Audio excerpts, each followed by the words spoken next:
Hey guys, Darth Glork here, back with part 1 of our brand new side series. We will be playing Highway Blossom. So, if you have not heard of this game, I don't blame you, but don't worry. I am here to enlighten you and help you out because trust me, this game is amazing and I am so excited to be playing it on my channel. So, this is a visual novel. This is my second ever visual novel. Now, I have played this game and beaten it once before, and you say beaten it because it's a game, but at the same time, you don't really beat, like, a visual novel, so it seems kind of goofy because anyone can beat it, you just play through it, so whatever. Anyway, I digress. The point is, this novel is great. So this is a visual novel. Now, I have played it once before. This is my second ever visual novel. Now, I have played one more since then, made by the same studio that made this one, and it's also amazing, fun fact, and we will be playing it on my channel as well. Now, this is a Yuri visual novel, so if you are not about that life, then I recommend you hit the road, Jack, and don't you come back no more, because this game is amazing. So anyway, jokes aside, if you're not into Yuri or anything like that, you know, unto each their own. I don't blame you. No hate, no judgment, but you obviously won't enjoy this. So, I am so excited. Let's just hop right into it. So I don't know how long this will be. I assume probably about 7 parts or so. It could be 6 depending on how much drift over we have. But this game is about 7 hours is what Steam says that I beat it in. And this game is found on Steam, by the way. And Steam says I beat it in about 4 hours the first time. So I assume it'll be about between 6 to 7 episodes most likely. And so it's a really good side game length, so very excited. Let's hop right into it. So of course we'll be starting a brand new game, and oh man, I'm so excited. It's so cool to be back. So I beat this game not long ago, maybe a month ago or something, so it's still pretty fresh. Oh, but it's so good, guys. The music is super good. The music is good. The characters are good. Now, the characters in this one are actually voice acted. So I will be reading, like, the in-betweens, the descriptions, everything. So there'll be a lot of reading on my part, but the actual voices of the characters are actually voice acted. So I don't have to read everything. Now, I'm not against reading everything, but yeah, so I actually didn't expect it the first time I was playing. I didn't know. But that's how it is, man. I'm so excited. I am so excited. This game was super good. Super good. So, there'll be very little I have to edit out. I'm really hoping that I don't get, like, you know, dragged into the gutter and shot for having copyrighted music, but I think it'll probably be okay. Anyway, but there's not a lot to edit out. There'll be a few scenes that I'm going to edit out, for, you know, because they're not YouTube appropriate. So there'll be a few of those. There will be a few of those, and then there's gonna be a chunk of scenes that I'm gonna edit out because I love you. But don't worry, it's way close to the end. But it'll all be explained later on, so don't worry about it. Okay, so first let's give it a save. So the first one, that's the one where I beat the game, by the way. So we'll just save it in the next slot over. Although technically this is the next slot over because that's 1 and 2. But whatever, we'll just put it to the right. So there you have it. Anyway, so if you watched my Doki Doki Literature Club playthrough, you would have seen that a very similar, if not identical, setup as far as the little screen is concerned. So anyway, let's do it. All right, the music ends, the cassette clicks to a stop. I've listened to it so many times that I've even memorized the placement of the static from the song's original broadcasts. I'm worried the deck might eventually eat the tape, but it never happened to him no matter how many times he played the damn thing, so I'm not too scared. It used to drive me crazy.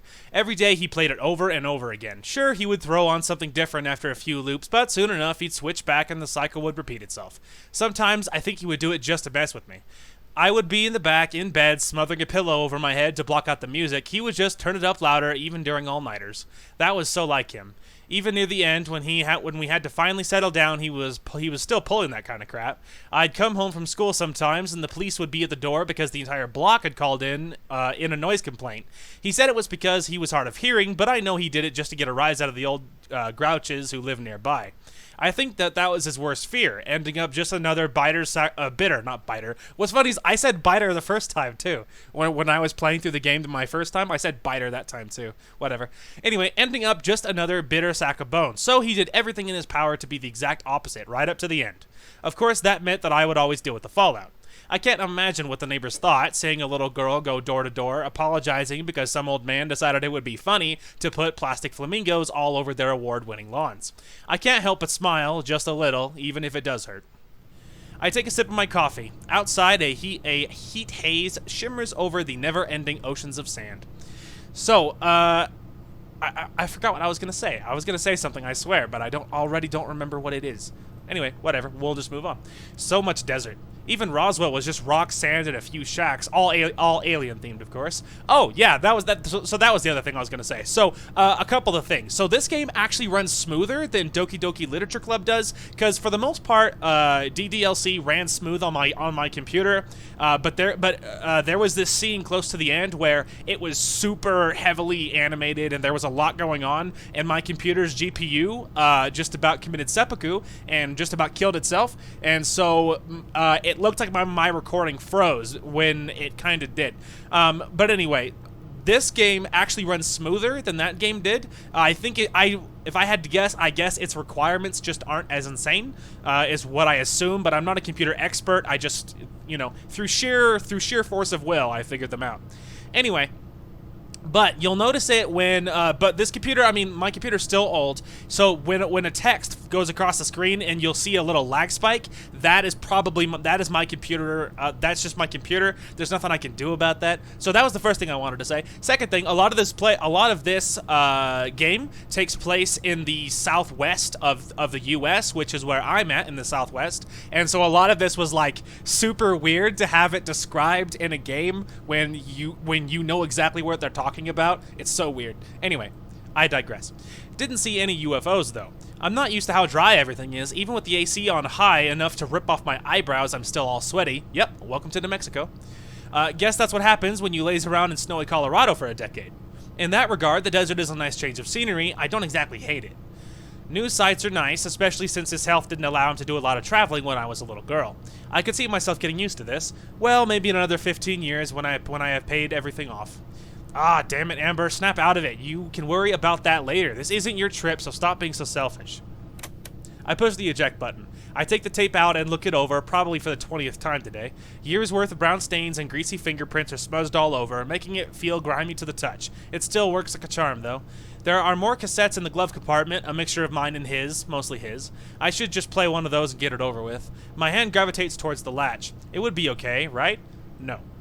I snatch my hand away from the latch and flip the tape over. Once again, I find myself staring.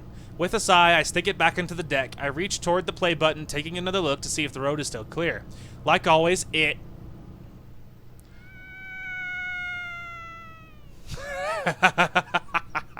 So did you guys notice that there was a little flicker of color over here? Yeah, so that would be whoever just yelled at us.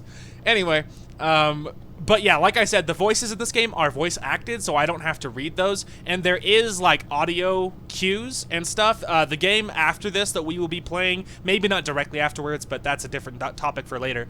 But anyway, also has like audio cues, and so luckily I'm not going to have to read literally everything. And I feel like a lot of the humor would be lost if I had to read it. Anyway, isn't? I slam on the brakes, their shriek piercing my skull. I glance at my rearview mirror, a glance, not my glance. A glance at my rearview mirror shows a girl clinging next to an ancient-looking car, covering her ears as I screech down the road. Making a U-turn of dubious legality, I pull up in front of her car, killing the motorhome's engine.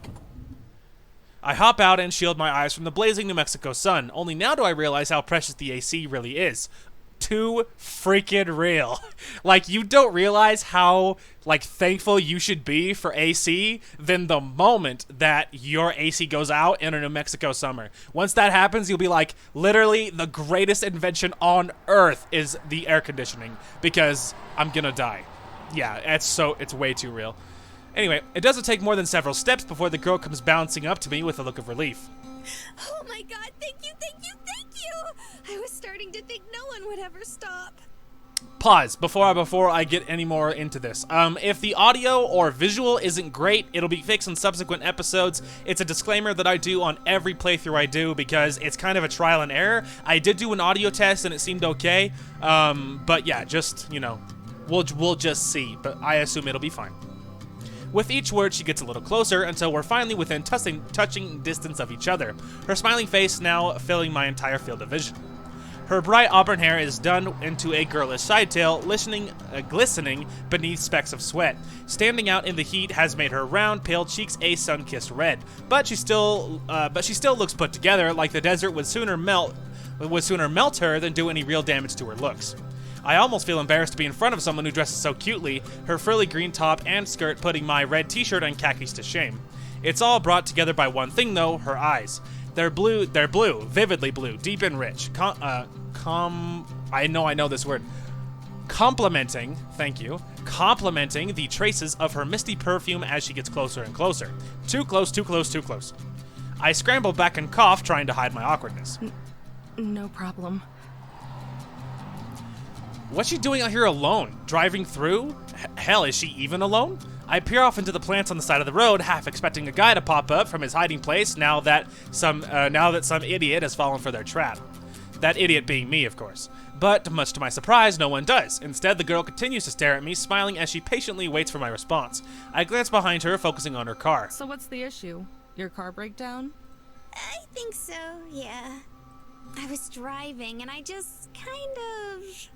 Stopped. Yeah. She lowers her head in shame, eyes fixated on her feet, kicking the dust around her. I'm not much of a car buff, but I can take a look at it. Her head pops back up and life returns to her eyes. Oh, wow! Could you? Yeah. Can't promise that I can do anything, but I can at least check it out. That'd be great. Hey. Alright, first things first then. This thing looks even older than my motorhome. It was probably a nice car once upon a time, but with a dented grille, multiple scratches, and faded murky green color, it's hard to believe such a cute girl was driving it.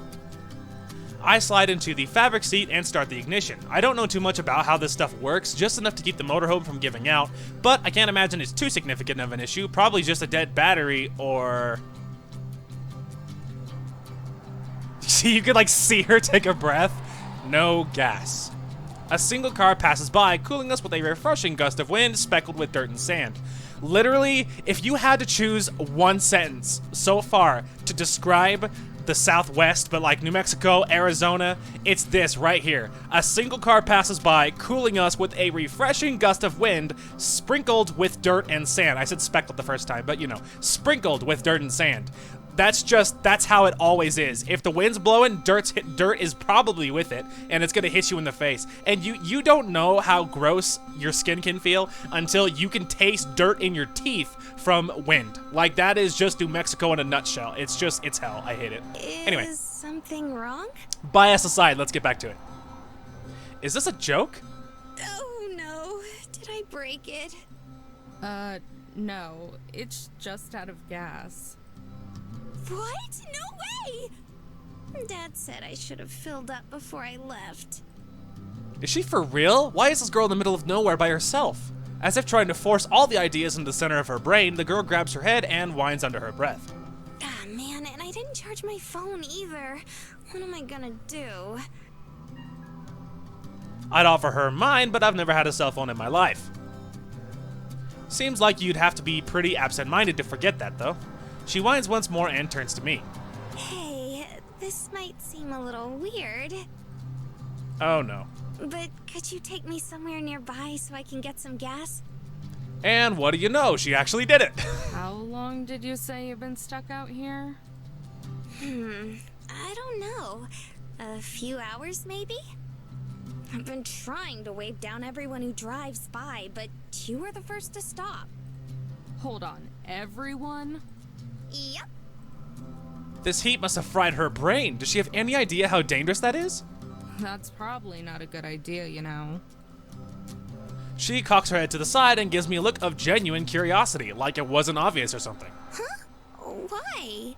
So, you know, it occurs to me now how funny it is, like, does it sound so weird to you have, like, you know, like smooth voice, smooth girly, like peppy voice, and then my voice, like breaking up everything in between?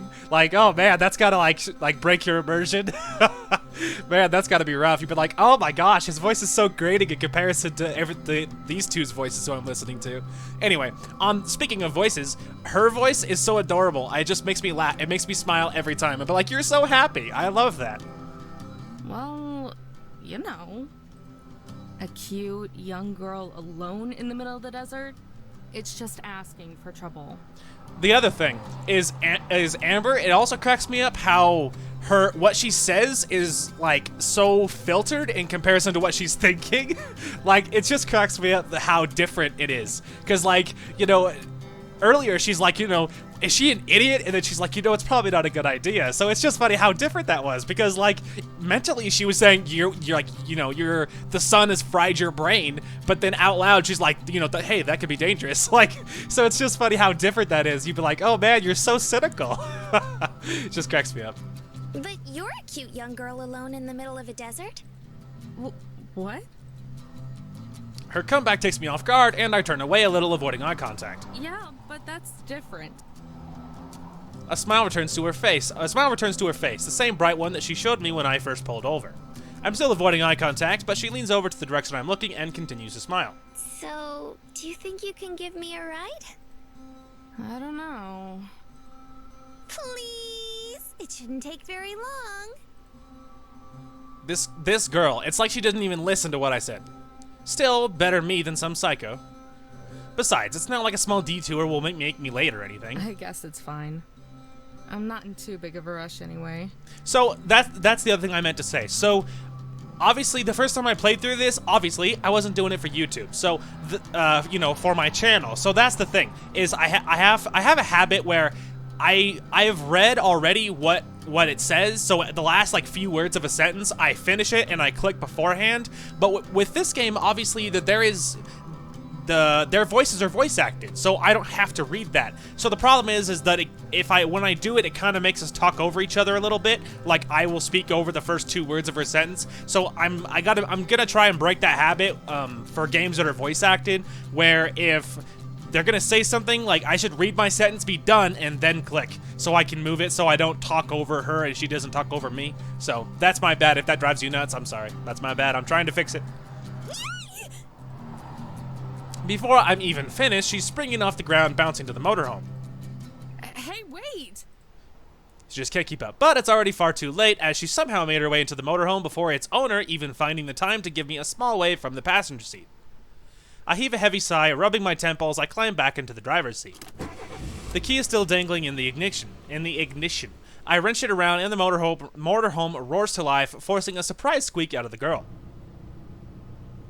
By the way, my name is Marina. Thank you so much for helping me out. Amber, don't mention it. By the way, completely random fact, those are both super adorable names, Marina and Amber. That's so cute. Careful not to hit her car, I back the RV up and turn it around, sending us in my original direction. I reach for the play button on the cassette player, finally giving in to temptation, but Marina starts up again. Why aren't we going the other way? Wasn't there a station a little ways back? It was more than a little ways back. I saw a sign a few miles ago that said there was a station not too far from here, so we're going there. Oh wow, I didn't even see that. You're really observant. Yeah, or you're just really oblivious. Not really. Silence falls between us, the roaring of the engine and swishing of the wind from outside being the only sounds. I take that as my cue and reach for the cassette player once more, finally give... How do you even drive this thing? It's huge! You can see like her reach for the... She's like, let me just play my music, and then just... Alright, hand back on the steering wheel. Denied. Anyway, Marina spreads her arms out like an eagle, unfurling its wings, almost bopping me on the head in the process. I clear my throat and grab her arm out of the air, gently placing it on her lap. It's not that bad. You get used to it. She tilts her head to the side and gives a light grunt as if saying, that's so, and we return to the silence of before. Again, I reach for the cassette play. So what are you doing out here? Are you going camping? Seems like what you're doing is fun. I take a deep breath and hold it as long as possible before letting it out. Just traveling. What about you? Why are you out here? Oh, well, it's kinda silly. She scratches her head and lets out an embarrassed laugh before staring at her feet. She quiets down and surprisingly stays quiet. Well, looks like that worked. I reach for the cassette player one last time. I stop for a moment to look at the glove compartment and then Marina, who looks lost in thought. Finally, I press play. And finally, I press the play. Alright, hang on. I saw my phone light up. I need to make sure no one's dying or anything. Nope. Alright, we're good. Alright, a pleasant little chime greets me as I enter the station, Marina trailing closely behind. The drive was quiet after I turned the music on, turning the tables on her and asking what she was doing out there seemed to throw her off. I didn't mean to come off as cold as I did. It's just been ages since I've had a conversation beyond accepting some half-hearted condolences, though to be fair, I haven't really wanted to hold one. The guy behind the counter is busy ringing someone up, so I set out in search of a gas can. The store is one of those big mini-mart places made specifically for travelers. It's surprisingly clean for a place surrounded by sand. Every corner has an unnatural, sanitary shine accompanied by the scent of citrus cleaning product. Hey, they have cola flavor here! I turn and find Marina clutching the slushy machine, her eyes widening like a cat's when tinted with yarn. Don't most gas stations have it? She shakes her head, but doesn't take her eyes off the machine. All the places back home only had cherry and raspberry. When we got sick of them, we just had to mix them together. But... Marina finally turns to me, wearing a face of pure concentrated sadness. I left my wallet in the car. Naturally. It's the saddest thing I've ever seen. Just looking at her, I can feel my heart Wait a second. How were you expecting to pay for the gas?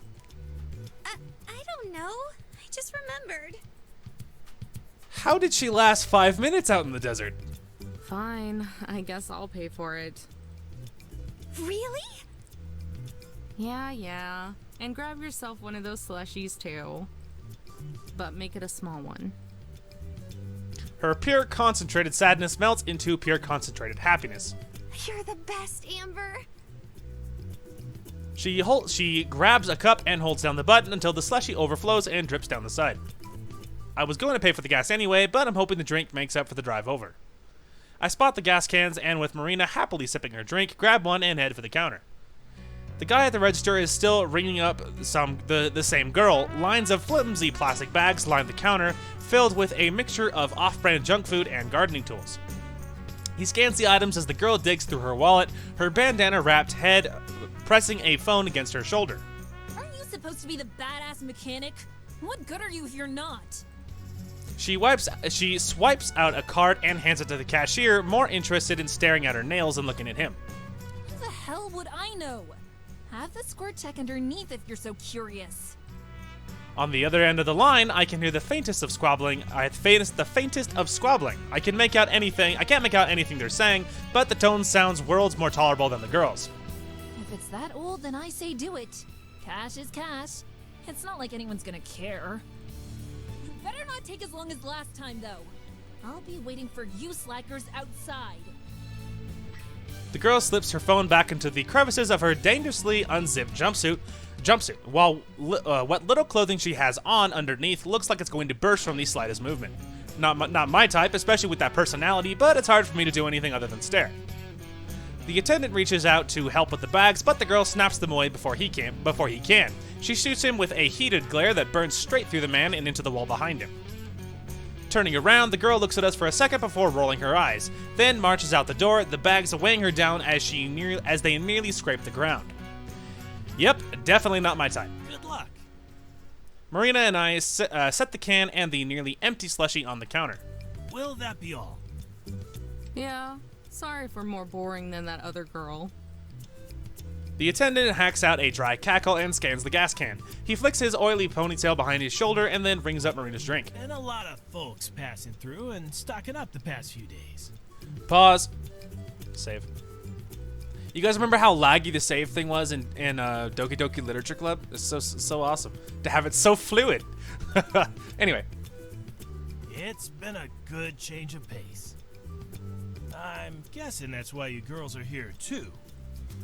Marina eases in towards the counter, nudging herself tightly between me and a rack, her hands creeping over to the slushie. For what? I'm just heading out to California. If I don't end up driving myself insane first. mean you don't know? The attendant freezes, forgetting about the scanner in his hand, blinding red light beams from it onto my chest. About what?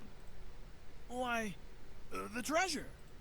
Marina's hands stop just shy of grabbing the cup. Treasure? The clerk's chubby face morphs into a grin. You telling me that you girls haven't heard of the treasure in the journal? Supposedly not. I have. I frown. Embarrassed, Marina looks at the floor again, her cheeks flushing red.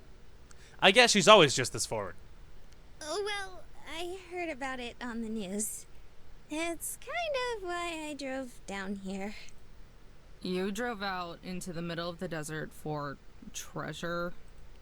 Sorry, but you've lost me. Not just any treasure, Missy. The miner's treasure. He says it like that should clarify what he meant. I stare at him. He stares back. Marina sips the last dregs of her slushie. You honestly don't know. Apparently not, bro. Not a clue. Are you gonna change that? A little feisty, ain't you? Not really. Just have stuff to do. She's like, I'm an impatient girl. Spit it out, dude. Fair enough. A little while back, some folks were going through all the trash in their garage. As fate would have it, they came across an old journal. Turns out the thing belonged to their great uncle. Or maybe it was their great grandfather. I don't know. Some dead old man. I cut him off with a cough, a polite hint for him to either get on with it or quit his yammering. Despite apparently knowing all this, Marina continues to stay focused with rapt attention. Sometimes her drink makes that annoying slurping sound again. Sorry. I'll try keeping it short. Anyway, after flipping through it, they found out that he'd struck it rich during the gold rush. If he struck it rich, then wouldn't the family know about it? They'd have to be pretty well off, right? Oh, I can answer that. He went back home to Missouri without any gold and told all his friends he hid it. By now, the slushie is all gone. Marina tries for one last sip, but all that's sucked through the straw is air. She peers down into the cup and blows out a small sigh. No one believed him, though. I raise an eyebrow. If even this girl knows about it, then I must be more out of the loop than I thought. Well now, looks like Sister here has been doing her research.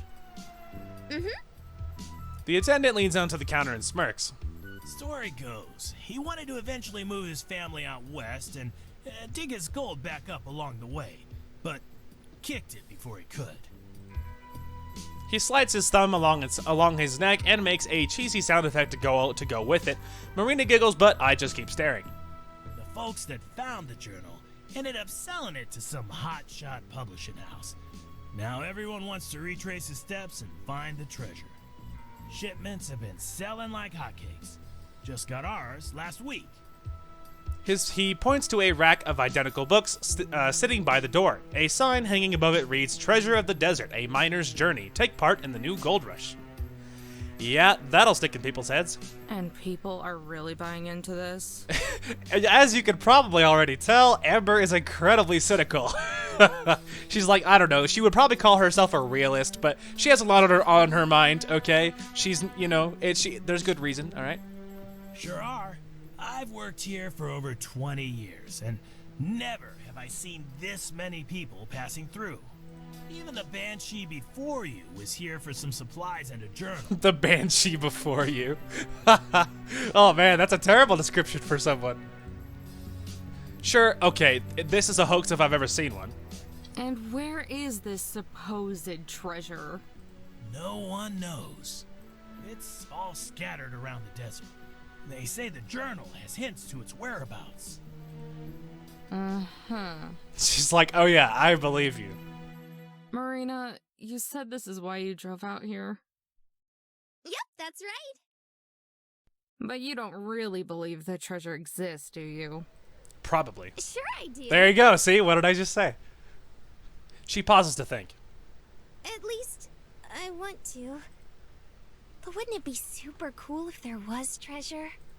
Sure, it would be cool. But there's a good chance there isn't. And even if there were, do you know where to start looking? No, not really. I never got that far. I don't even have a copy of the journal. That's right. She lowers her head like she knows there's a good chance what I'm saying is true. But I have to try. Her voice is soft and quiet, but there's a faint glow of determination behind it. It makes me feel ashamed for scolding, but the idea that she dropped everything for treasure is insane. To her credit, she did a little research, but that's canceled out by driving into the desert without a full tank of gas. She wasn't prepared at all. The people who care about her must be worried sick. I barely even know her, and I'm worried. Aw, don't be too hard on her, Missy. After all, who can resist a good treasure hunt? I like him. He's like this super jolly and wise old man. And I also like his super cool ponytail. He looks to Marina and gives a big gummy grin courtesy of his missing teeth. Ain't that right, sister? Marina springs back with a smile of her own. That's right. That's right. Rolling my eyes, I reach into my pocket and pass some crumpled bills to the clerk. Yeah, well, I'll believe it when I see it. There you go, see? Realist, what'd I just say? He shrugs and stuffs the cash in the register, though now I'm just paying for the tank out of an empty cup, I pocket the change. I give a casual wave from the exit. That should be good enough. That should be a good enough thank you. Can't read. It's rough. Marina follows, though a bit more animated, waving her arms like a fan as she says goodbye. Oh, and sister? Yeah? You go ahead and take one of them journals. Free of charge. Really? I like her little squeak of joy. She's so adorable. Marina lights up like a firecracker and bounces up and down like she's a kid again. Yup. Oh, wow. Thanks, mister. In one swift motion, she swipes one of the remaining books off the rack so fast that I swear my eyes are skipping frames. Hey, Amber, look. He gave me one for free. She's like, I noticed. Yeah, I see it. Not impressed, apparently. I tune out her chatting and nod as we walk to the parking lot so we can finally get the fuel. The attendant shouts one last thing, his voice fading behind the glass of the closing door. Good luck on your trip. Silence. Desert people are weird. Also true about New Mexico and Arizona. Once you're out in the desert long enough, you just get kind of weird.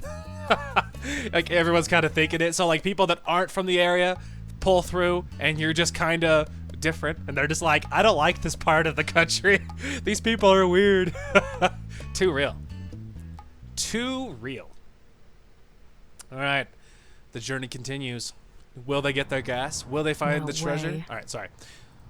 Maybe it's further up the road? I can't believe it. It's gone. We could have just passed it. We weren't even away that long. How can it be gone? We stare at the empty space that once housed a certain ugly green car. I stare in every conceivable direction, but there's nothing. Nothing but an ocean of sand and a never-ending stretch of road. Was it towed? No, not out here, not this quick. Where the hell did it go? She's upset. Yeah, that is kind of weird, isn't it? Marina's hand rests against her cheek as she looks on with only mild confusion, like she's trying to solve a small mystery. Your car is missing! It's more than a little weird. Amber is coming unhinged. Well, it's actually my big brother's car. He just lent it to me when he left for college. And it was a beater anyway. Oh, well that makes everything better then. Really? Oh, God. No! Yeah, she's upset. I let out a heavy sigh and press my fingers to my temple, attempting to massage away the stress and irritation. It was probably stolen. We'll need to call the police. You have a phone, right? I do, but... It was in her car. Her voice trails off a cliff. What she said earlier echoes in my head. That's right. You said it was dead. And I'm guessing you left it in your car. Same place she left her wallet. Yeah. Well, that's just great. Yeah, she's like, that's not great at all. Don't you have one? Nope, never needed one. She's like, there's no one I want to talk to. Afraid no one would call you? Ah, too real. She's like, yeah. Not quite. She's like, no, I just don't want to talk to anybody. I shield my eyes and look up at the dry sky. Its color has shifted to a glowing orange as sunset begins to settle over the distant valley peaks. It's gonna get dark pretty soon. Don't worry, Amber. I would call you. She's like, thank you. I can't just leave her. Even if she did have a phone, it would take her forever before anyone could get out here. She'd go from burning up in the heat to freezing out in the cold within a few hours. Again, another true fact of the desert is, like, depending on the season, depending on the season, like when it's transitioning from, like, you know, warm, way too hot to finally getting reasonable and cold, as soon as the sun sets, the temperature plummets and it can get super cold, like enough that you would be shivering depending on the season. Plus, if there are people around who would steal cars, and there's no telling what else is out here. I can already see how all this would go down. She would be huddled on the side of the road trying to keep warm, a pack of coyotes would be howling all around her, closing in. Then, from down the road, a starved creep would pull out a trashy old pickup truck, open his door for her, and... oh god. Hey, where are you from? If you don't mind me asking. Oh, I'm from Carlsbad. Ah yes, there's nothing in Carlsbad except for the caverns. She pauses for a moment. Or at least kind of close to it. It's a little out of the way. Carlsbad? You're from California? Okay, it's super funny because I guess there's a Carlsbad, California. I had no idea. Anytime anyone has ever said Carlsbad, I always think, like, New Mexico? And so it's just funny that I guess there's a Carlsbad, California. Didn't even know that.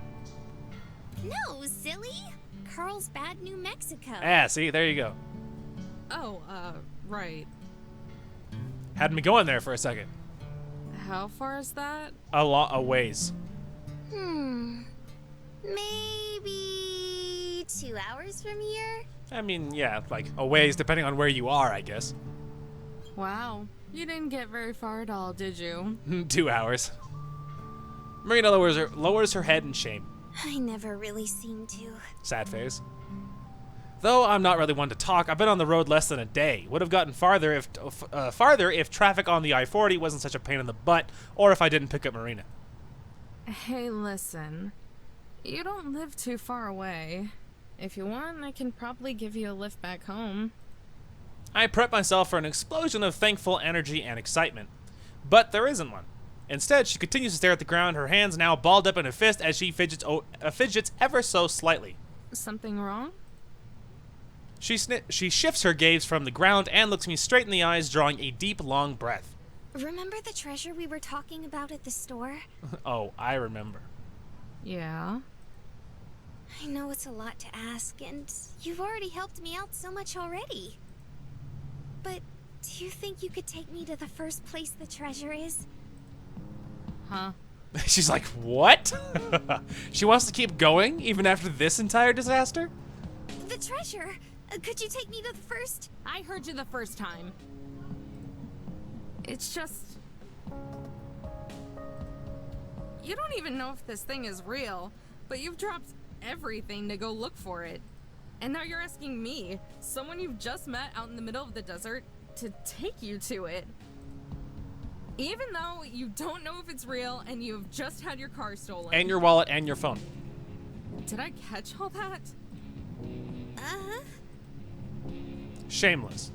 I'm at a loss for words. How do I even respond to that? I try to recollect my thoughts, but only one word comes to mind. Why? That is a great question.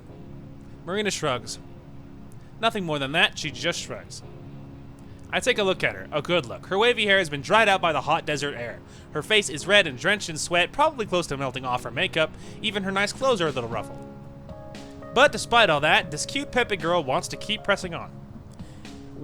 Even when most people would have just called it quits after the car broke down. Even out here all by herself. For all I know, she could be some weirdo out to mug me, and this is all some elaborate scheme. I mean, on top of all that, she also doesn't have a phone or a wallet or money, so that's rough. But she wants my help. My help! It's been a while since anyone ever has wait, back up. It's been a while since anyone has needed that. It's like an honor. Do I deserve that? Probably not. But she's still asking, why should I say no? I don't have to be in California for another few weeks. And isn't that why I'm taking this trip? See the sights for him? She's a little excitable and even more naive, but maybe I need a little bit of that. It's a lot better than just being out here all by myself with nothing but the ghosts of my memory to keep me company, even if it's just for a little while. Why the hell not? Hop in. For real? her little squeak of joy. Seriously? Obviously, I don't have that kind of pitch, but it's still adorable. Yeah, for real. But only until the first location. After that... The breath is forced out of me by the sharp impact of Marina tackling my stomach. A warm but damp sensation wraps itself tightly around me as dead weight snuggles up against my chest. Thank you, thank you, thank you, thank you, thank you! She's like, claustrophobic, claustrophobic. What are you doing? See, there you go, alarm. I'm hugging you, silly. She's not used to that. My cheeks grow warmer with each passing second. I try to wiggle my way out, but she stays latched on, her grip getting tighter and tighter. Marina, please. You're all sweaty. Everyone's all sweaty in New Mexico. Sorry. I'm just super happy.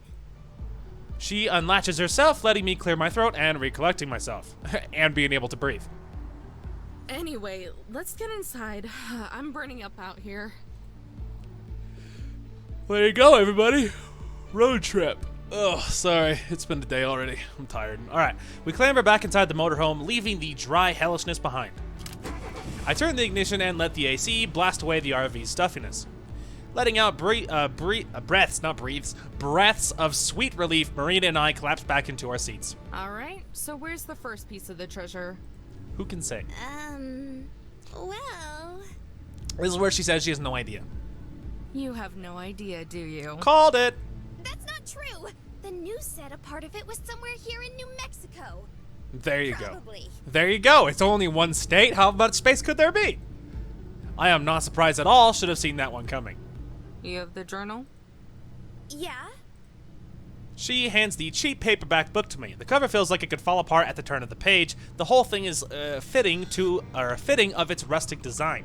I slide my thumb across the edges and flip through the pages. Thick forewords and passages commenting on the journal's historical significance skip past my eyes, most long enough to be their own book.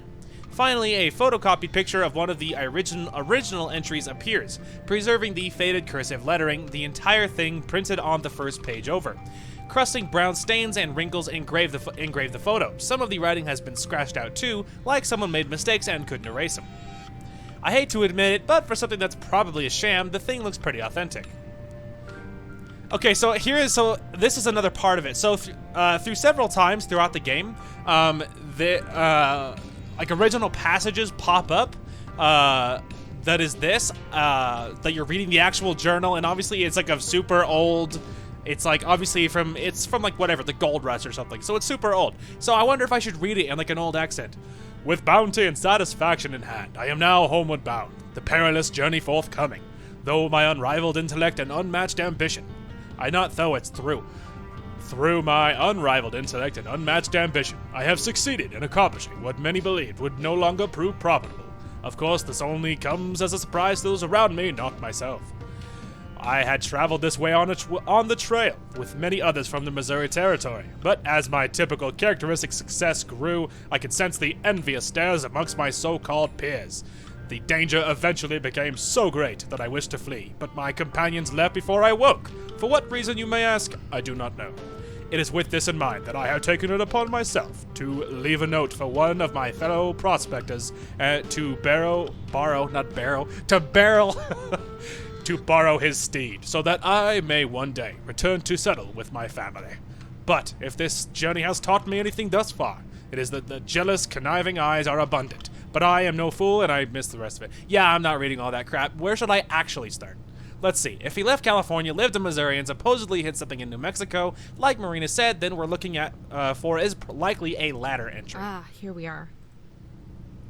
Alas, I have reached the final point of division in my travels. During my stay among the ruined sanctuary, the rogue native Lamasi had informed me of a landmark that was rich in the mythos of his people. Considered sacred, he had the chance of the gold being discovered would be very slim. He referred to it as a winged rock, a monument erected towards the sky. After my previous detour, I have finally arrived. It is with much disbelief, I must say, my friend Lamasi was right. It is not just a monument erected towards the sky, it is a mountain. almost as if the Lord himself had struck up the earth among the sand. It is guarded by rocks, by trails of rocks around him, all branching from the mother rock. On this journey I have encountered many different sights, dangers, and yes, even an occasional friend. As I look upon the mountain before me, I am reminded once more that there are even bigger and greater things than I. Although I am not yet rid of this cough, my soul has been humbled and removed of fatigue. I can think of no better place to store the last of my gold, and I anxiously await the day I return. What does it say? There you go. Was that immersive? I tried to read it in like an old-timey, I'm super important voice. How was that? The gist of it is that it's near a big rock and a bunch of little rocks. Oh man, rocks. There's no shortage of those in New Mexico. That should narrow it down, right? Yeah, to the entire state of New Mexico. Ah, see? There you go. Told you. Marina Grass gasps and lunges towards the journal, the muscles in her neck tensed and eyes wide with panic. That can't be the only thing he mentioned. There has to be more. I raise the journal high enough above me so that she can't reach it, using my hand as a blockade against her head so as she desperately tries to grasp for it. Sheesh, relax for a second. I actually have a pretty good idea of where it might be. I know, large winged rock, that does help a little bit. She settles down, still stiff with anxiety, nibbling on the tip of her thumb. I lower the book back down and read over the entry one more time, just to make sure. There's a part where he calls it a winged rock. Assuming my years of reading travel guides and brochures weren't totally useless, then I'm pretty sure that's a loose translation of what the Navajo used to call shiprock. Shiprock! There you have it, everybody. Shiprock, New Mexico. A place I have passed about 35 million times. A lot of times. There's a ship out in the desert? Whoa. I peer over the journal. Marina's imagination is going bonkers, her eyes alight as she tries to wrap her head around such a novelty even existing. How long have you lived in New Mexico? Marina swells up with pride, only to deflate like a balloon before speaking, instead choosing to blow a misplaced strand of hair out of the way. All my life. I sigh and slam the journal shut. It's a small mountain near the border of New Mexico and Utah that's vaguely shaped like a ship. There you go. It is vaguely shaped like a ship, and it's funny because I have passed it so many times, and it actually does look like a ship. I mean, obviously from a distance. Now, I have seen it up close, but more times than not, I have seen it from far away. But it does kind of look like a ship, though. Oh, okay. That makes way more sense. I'm surprised you haven't heard of it. Thing's a landmark. Yeah, it's like one of 3 things to do in New Mexico, so it's not that hard. Yeah. But hey, at least I know now. Shrugging, I put away the journal and smirk. Misplaced as it might be, her cheeriness is a good mix-up from the norm. Do you think the treasure might be there? Don't know, but it's worth a shot. We don't have anything else to go on. Sure you don't want me to just take you home? Marina hesitates for a moment, turning to the windshield as if to dodge the question with her eyes. No. I think I want to do this. Alright then. Hey, go ahead, it'll be fun. I put the car in drive and look ahead. I look ahead to save the game because you never know what might happen. Save, alright. Boop, and we're back. The sun has set, the blue shade of dusk rising up to take its place. I press down on the gas. Marina turns to me and smiles. Let's hit the road. Sorry, I did it again where I read and clicked before I was done. Sorry. The sun has long since set and driven away to darkness. Only my headlights remain, illuminating the road and silhouetting these small rock formations around us. I've been alternating between the old tape and the new ones, immediately throwing on the old tape after finishing a new one, and vice versa. I haven't had any complaints from Marina. She's been sitting at my side the entire time, softly humming off-key to the music. She seems to be the type to just accept things as they are, like with her a big car being stolen, or the treasure. Especially the treasure. And to make it worse, it's not just her. Apparently it's some phenomenon now. Goes to show how much I keep up with current events. But the whole thing smells like a scam. I bet somewhere all the big shots from that publishing house are gathered up in their corporate tower, laughing at the idiots they've ripped off with that book. Silence. Christ, I'm even starting to sound like him. The music turns to static before the cassette is silenced by a loud click. Click? Sorry. I eject it and reach for his old tape again. Marina notices, taking the opportunity to break the long-held silence. So, do you like music a lot? If you do, I get it. Oh, yeah, I guess. I figured. You've been playing those tapes this entire time. Well, see, and I feel like that's like one of the inherent differences between them is because for Marina, at least it seems like to me that she is much more like, hey, we're traveling, let's talk or whatever. And Amber is more the type where she's like, let's traveling, let's play music. And I can see the benefits of both, right? Because, you know, as an example, for Amber, if you've been traveling alone a very long time, or if you've been alone a very long time, like, it makes sense to listen to music because it's better than just the silence. And besides, if you were traveling with her, it would make sense if you were alone to play music. And if she's not used to, like, having a phone or having a lot of people to talk to or anything, obviously that's a big difference for her. But if you're like Marina, and she'll reveal more about her backstory and stuff, and for both of them, they both will.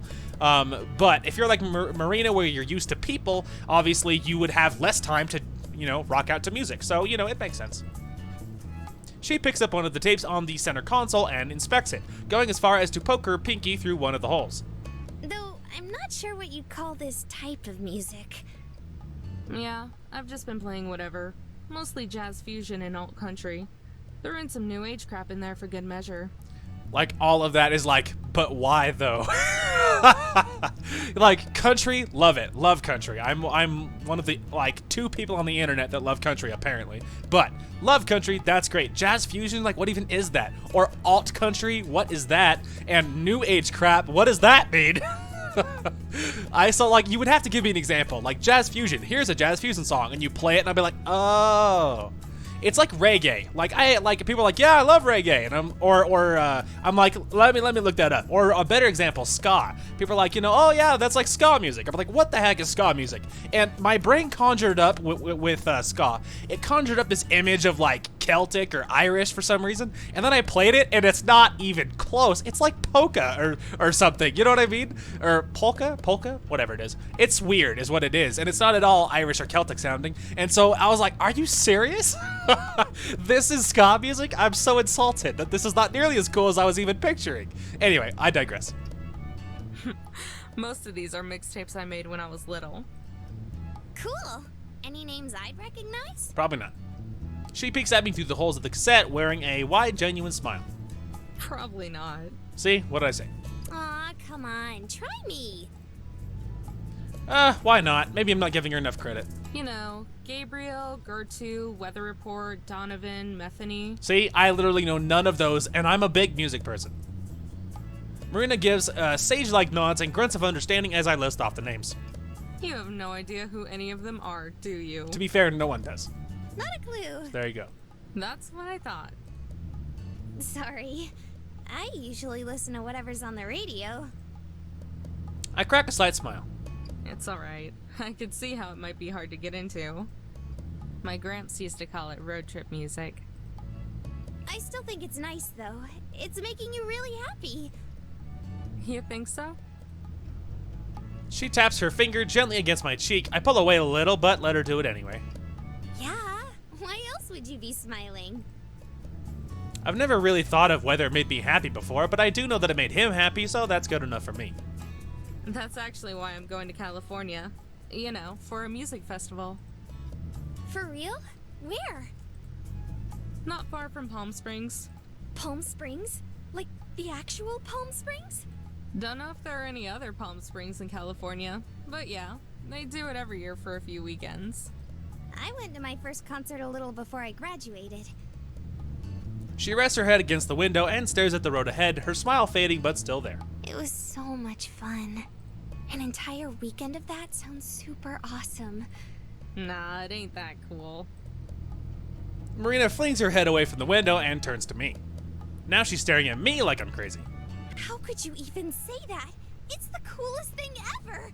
I wouldn't even be able to wait.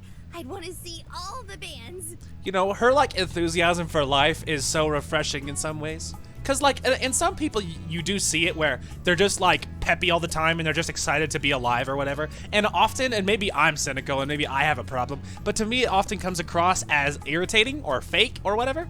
But with some people, like in her case, it just, like, it makes sense. It just feels right. So when she comes across as super excited and peppy, at least my reaction isn't, oh, shut up. It's always like, oh, that's so cute or whatever. And so, you know, I feel like some people it doesn't feel real. It feels annoying. But in some people, that it works for them. She's one of those people.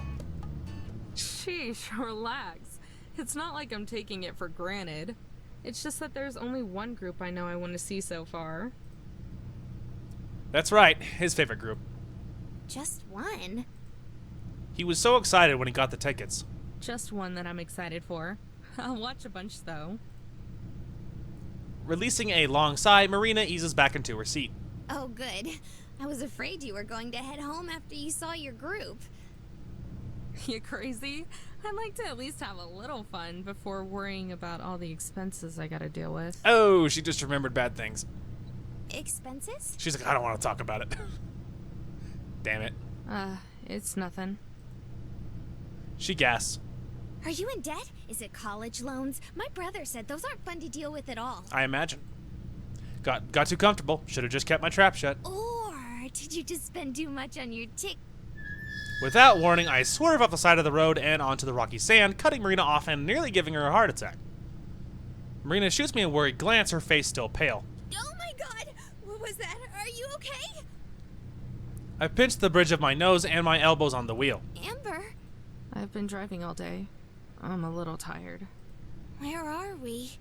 A little outside Albuquerque, so we aren't too far now. We'll sleep here tonight and drive to Shiprock first thing in the morning. Shiprock isn't that far from Albuquerque.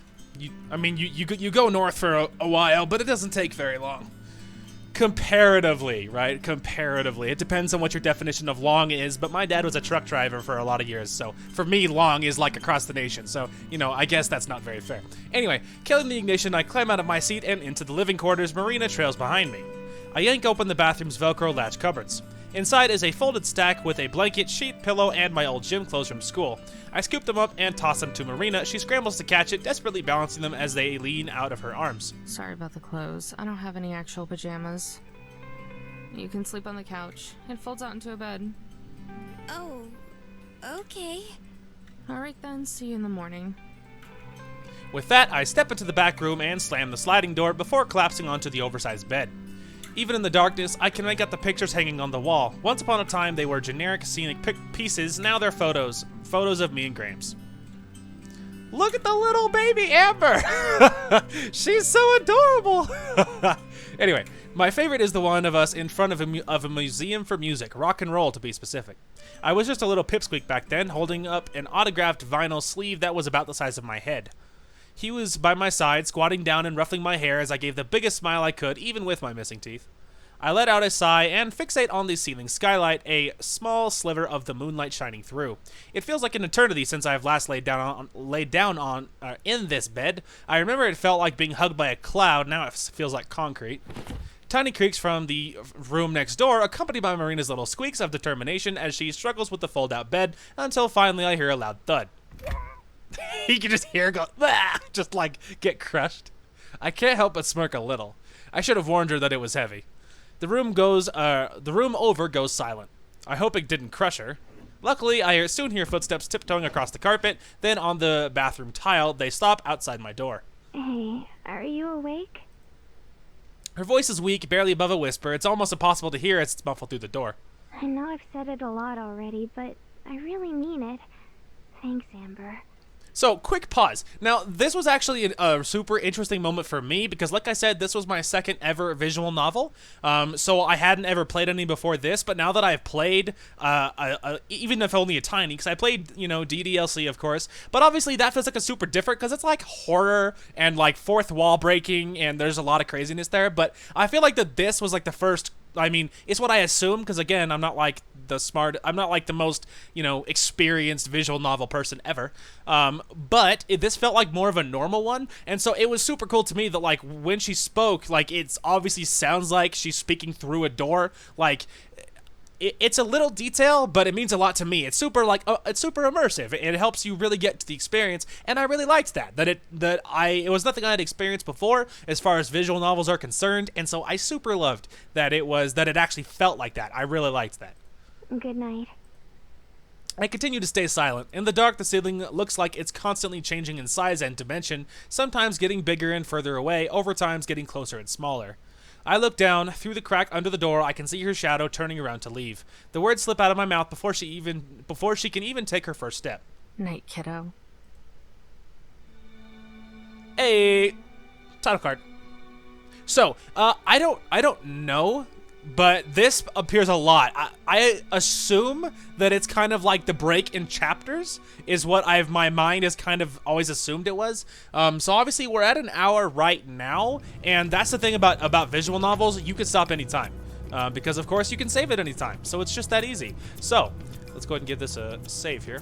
But as far as actual gameplay is concerned, technically we would be a little under an hour because there was a lot of intro to get through and stuff like that. So, anyway, alright, I'm on the fence about whether we should stop here or not, or we should keep going. It's later than normal because I had some responsibilities to take care of today, but I wanted to record anyway. So, alright, well, maybe we will stop here. Anyway, but yeah, I am so excited to play through this. I know I literally just saved it, but I'm gonna do it again. Anyway, but yeah, I am super, super excited to play through this game. The music is amazing. The characters are amazing. Now, I will warn you that if you are easily bothered by like emotional stuff, if the emotional roller coaster is not so much your thing, there is some heavy moments in this, but odds are I'll probably end up warning you before it gets super heavy, and there is one set of scenes I'm gonna edit out because I care about you guys like that. But well, there's a few, but one of them for its emotional toll it takes on you, okay? Because suffice it to say, after I played it and after I finished it, I was like, all right, that wasn't fun. I was like, wow, that was not pleasurable at all. I didn't like that for even a second. So, regardless though, there is some heavy moments, but this game is amazing, like 5 out of 5 at least. So, I can't wait to play through it, and I'm very excited to be doing it on my channel, and I'm super stoked that it runs even smoother than DDLC did. So that's awesome. That is super good news.